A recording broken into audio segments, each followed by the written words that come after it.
So we step into another teaching that we have to usher us into another operation of God in keeping to our life. A believer has to be built holistically.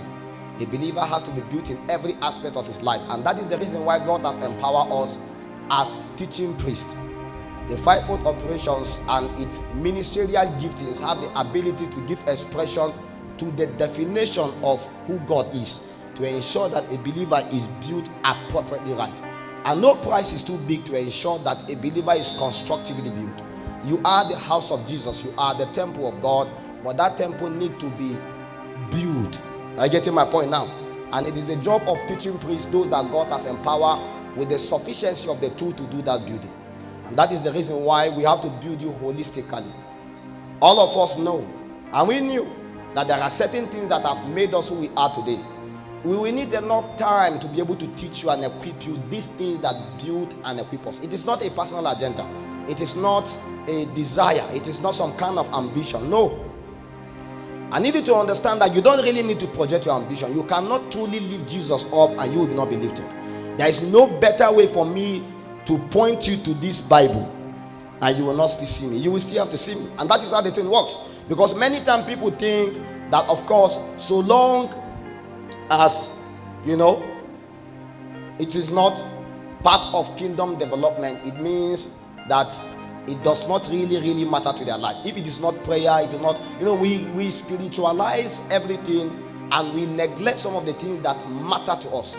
I want to let you understand that when the devil wants to attack you as a prayer person, he will not come with prayerlessness, because the devil is wise. He will attack your relationship, he will attack your finance, he will attack your academics, he will attack your character. So naturally those things will now lead you to a point where even the prayer you cannot do it again. So the Bible says when the heart of a man is weary, the man begins to faint. So it is possible for hope to be defiled, which makes your heart to become weary. So a time comes, your hope of excelling in life is defiled. And it's not because you are prayerless. You can see a very prayerful person, yet again he will text me and say, Apostle, why is my life like a failure? So it doesn't mean that there is a level of light that the person does not have in keeping to that area of his life to believe that God is superior even in that aspect of life. If a person is failing in business, although he's prayerful, what do you tell him? There is a body of truth required to be able to equip a believer in keeping to the aspect of his life that is in business for him to live excelling. And that is the reason why, whether we like it or not, when you search through scriptures, you are going to see tentatively different kind of understanding that come to men upon which they run their life with.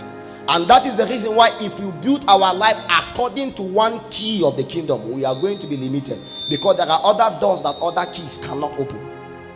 Are you understanding me now? So Jesus Christ said, I will give you the keys of the kingdom. It then means that there are many functionality in keeping to the keys and mysteries that unlock certain dimensions in this kingdom. And it is the job of a believer to search the scriptures and find those life and truth so that he can be able to live his life. Is that okay? I don't know whether I get my point now. So what become your pursuit? The pursuit of a believer is spiritual illumination, spiritual understanding. Signs and wonders, miracles in themselves are good, but they cannot be replicated except you have spiritual illumination. If I come here now, maybe during the miracle service, I pray for people, you see wonders. Many of you see things happen to people and you wonder how. One of the greatest questions I always get from people is, Apostle, how do you do these things? The reason for how is because you have not been taught. Because the Bible says Moses know the ways of God. The children of Israel only know the act of God. If they were wise, they will stop just only looking after the act of God and begin to know the ways of God. So a believer that stands in the realm of authority to function is a believer that does not just only know the act of God, but also know the ways of God. Are you getting my point now? So when we begin to teach and equip you, our goal is to bring you to a point where you can know the ways of God. Because when you know the ways of God, you can replicate the act of God. Take our father, Daddy Bishop Oyedepo, anywhere, he will replicate Winner Chapel anywhere. Why? Light and illumination. The knowledge that he has is what produces the result. It's not necessarily the location.